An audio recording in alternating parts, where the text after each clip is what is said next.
Hey folks, it's your Gnosis. We're back again in the hot summer of Jamaica. Today I'm just going to show you what I've learned so far over the last 2 years of growing the American apple trees here in Jamaica.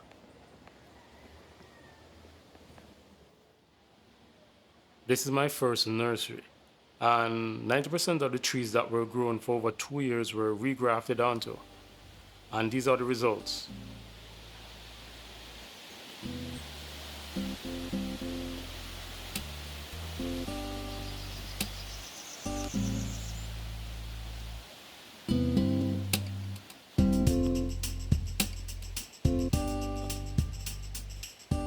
Okay, so now this is a perfect example of how a rootstock can affect the vigorous growth of a graft.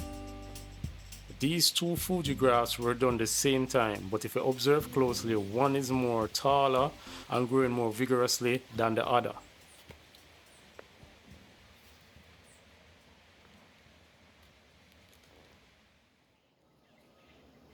Another issue I tend to encounter is that some of my seedling rootstock, I don't know if it's the variety, but sometimes they tend to get a fungal infection at the graft union. Here's an example of this.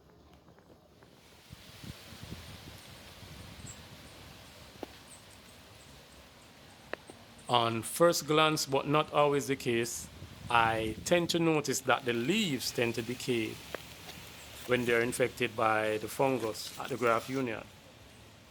And as you can observe closely, when I rub against the bark, it's very dry and dying away. This Wambugu graft was done 2 months ago, and it showed perfect growth, but as it reached 6 inches, it started to show signs of fungal infection.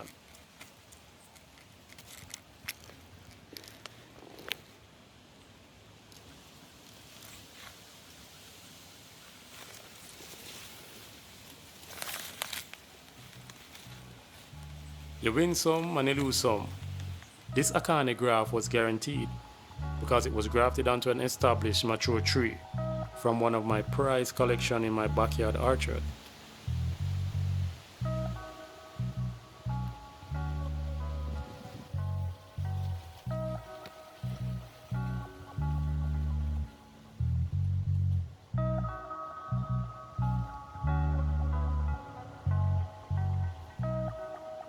Speaking about my backyard orchard, this is my progress so far. These trees are coming on to their third year, 2 years approximately in the ground, and so far they are doing good, showing phenomenal growth. As you can observe, they have their drip irrigation and their trellis for wind protection.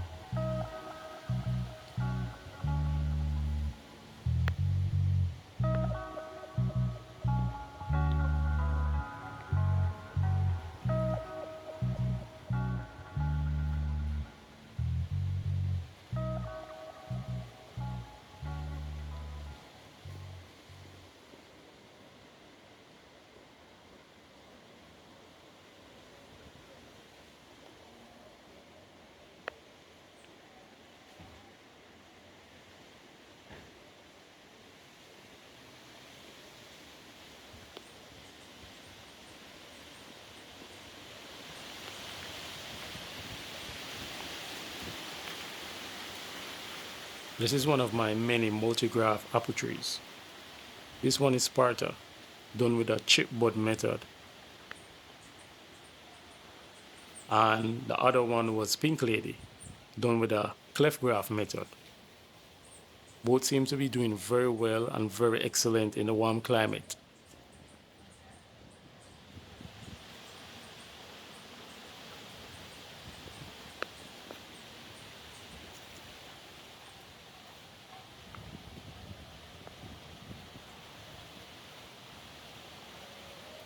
This is the famous Wambugu apple from Kenya. This chipboard graft was done last July. So it's approximately 1 year old and it's shown very phenomenal growth. A lot of lateral branches, and that's what I'm training it for. Plus I was able to get a decent amount of cyanwood for regrafting, and I successfully grafted about 14 minus the one that I showed you. This is Anna, and if you remember one of my first grafting videos, I done this graft back in March, and hopefully by the end of the year I'll be able to get some cyanwood from it to replicate it, because it's the only one that I have in stock. This is one of my first pink lady grafts done on New Year's Eve, and so far it's coming on not as vigorous as my other previous or current pink lady grafts, but it's coming on. Likewise, this is King David, showing vigorous growth from the modified cleft graft I did back in March.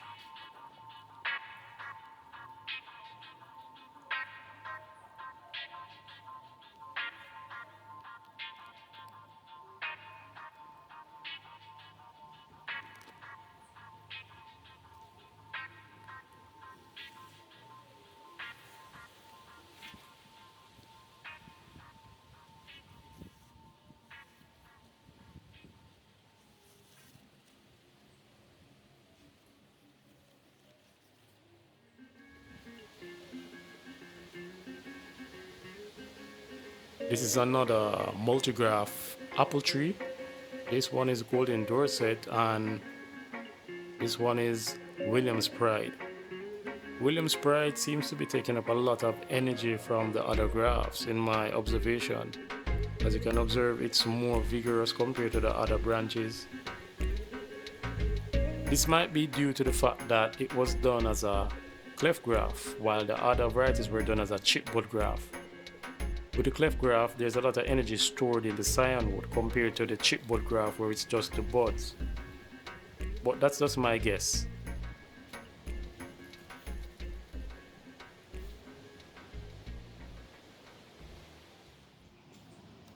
Alright, so this is one of my other nursery number 3 to be exact. And these are my other graft collection. This is Enterprise, alongside King David and a collection of Fuji.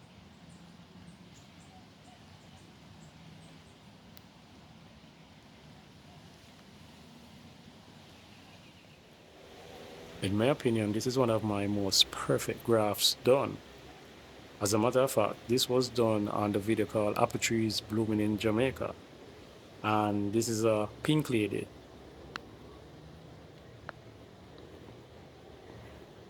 The leaves are looking healthy and the graft union seems very strong.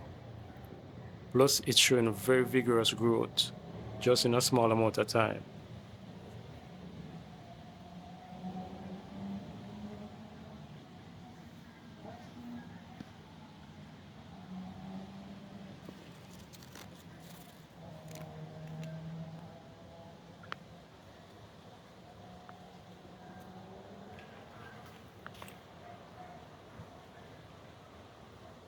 And this is Honeycrisp, a very popular variety worldwide, renowned for its taste and texture.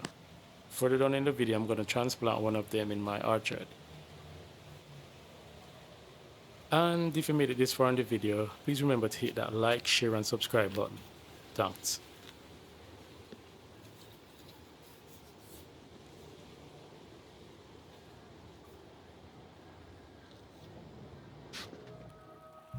I think one of my major learning experiences when growing up trees here in Jamaica is having a functional irrigation setup, whether it might be drip or sprinkler or sprayer.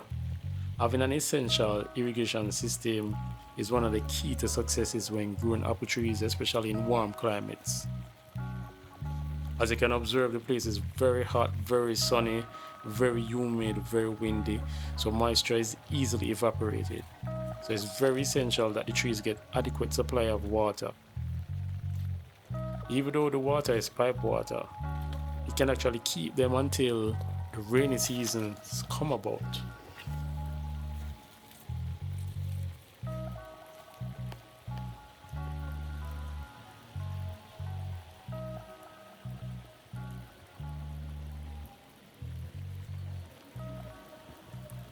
If you look closely, you realize that my seedling bags are on a tarpaulin, tomatoes.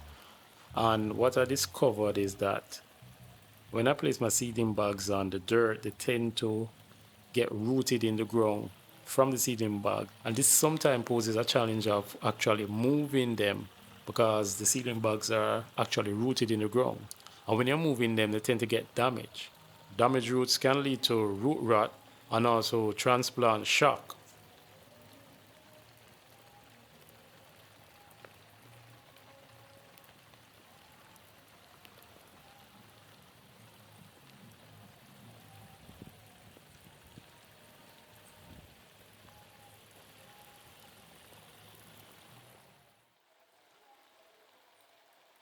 This is another one of my multi-graft trees.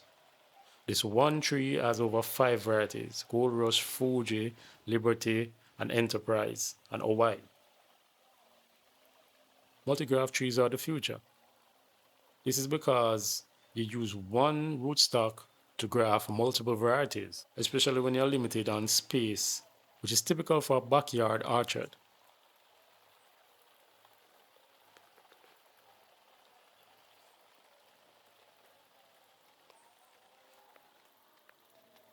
Another little trick that I discovered is that to get that nice lateral branch, when the branches are in the developmental stage, you can use a clothespin to trim them in that 90-degree angle to get that perfect lateral growth.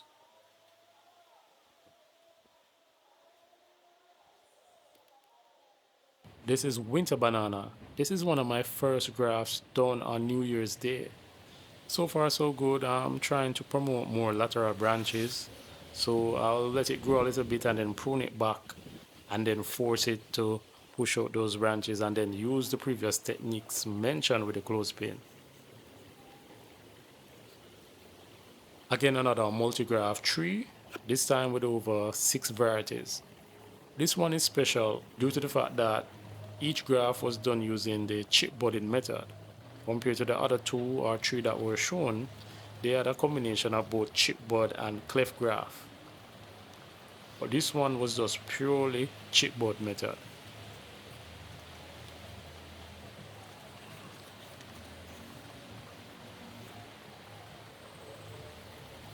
This is one of my Gold Rush chip bud graft, my second fastest growing graft so far, compared to the pink lady graft that I showed earlier.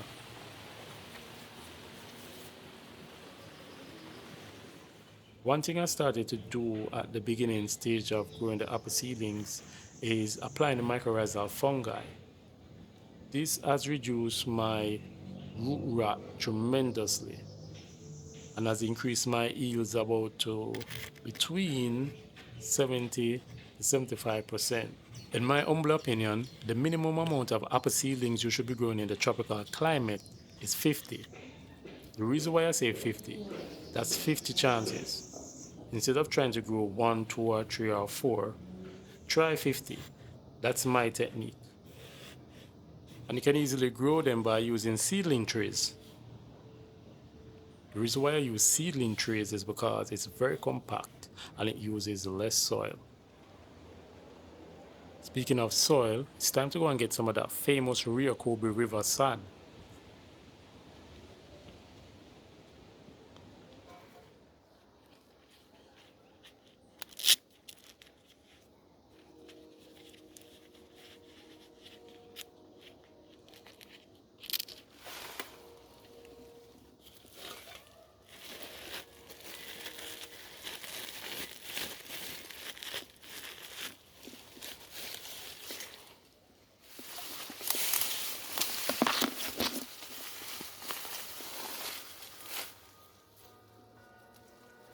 If you're a stranger, you can easily get lost searching for the golden soil.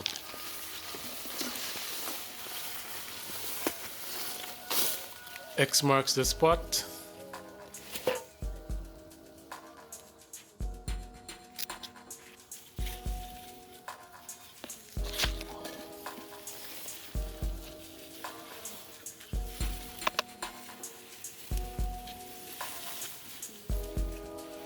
This will have to do for now, because it's gonna get real heavy.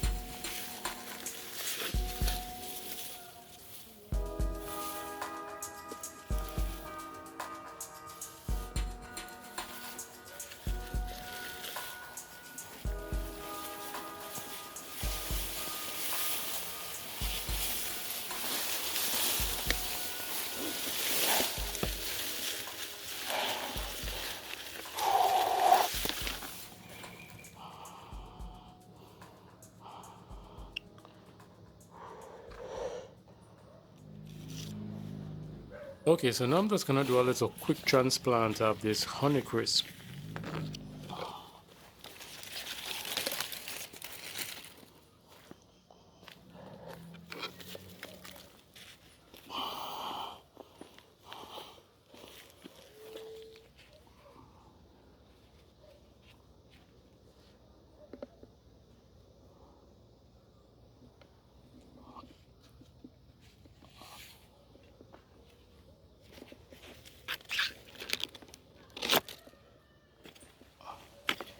Little 2 by 2 feet deep and wide. And don't forget your mycorrhizal fungi.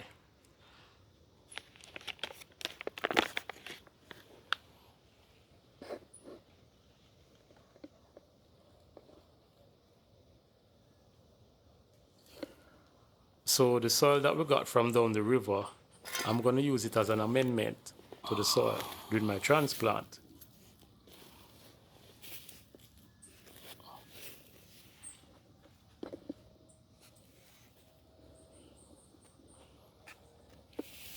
Well, it's my little method of improving the fertility and the drainage of the soil. And after that, I'm going to carefully remove the seedling bag without disturbing the soil.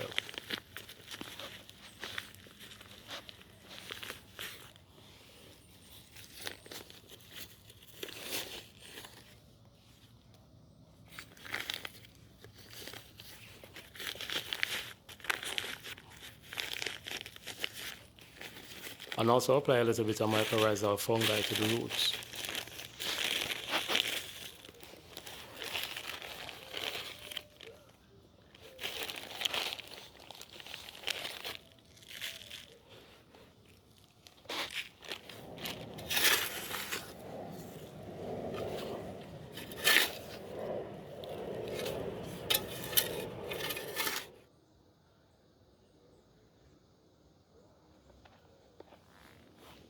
One of my new methods of mulching is using the dry coconut husk. What it does, it keeps the soil cool and moist during the dry periods. I've also realized that it's also good for keeping down the weeds. You realize that I'm tearing down the coconut husk down to its very fiber. Those fibers are very good at keeping the moisture trapped in the soil, and it reduces the evaporation rate drastically. Perfect timing, here comes the rain just after the transplant.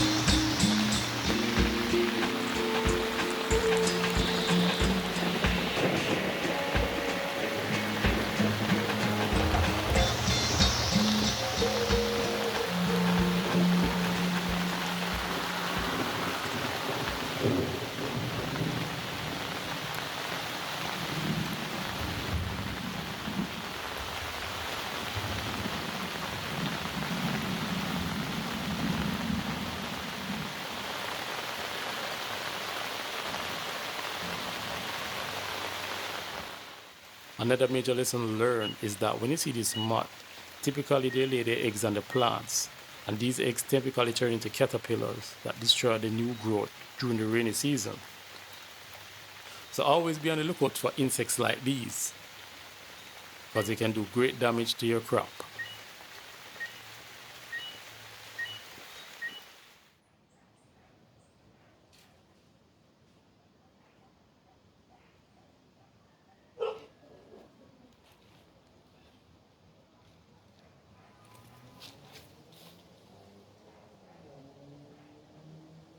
Another major lesson learned is that nothing beats rainwater.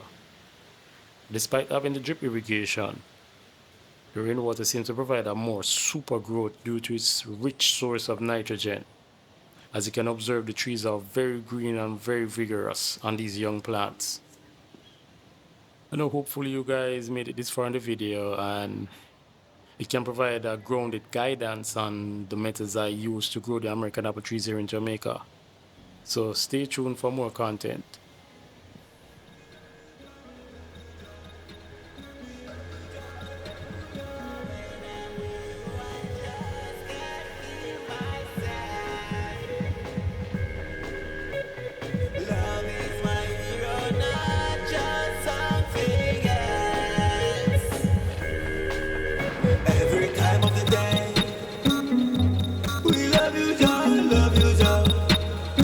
the future.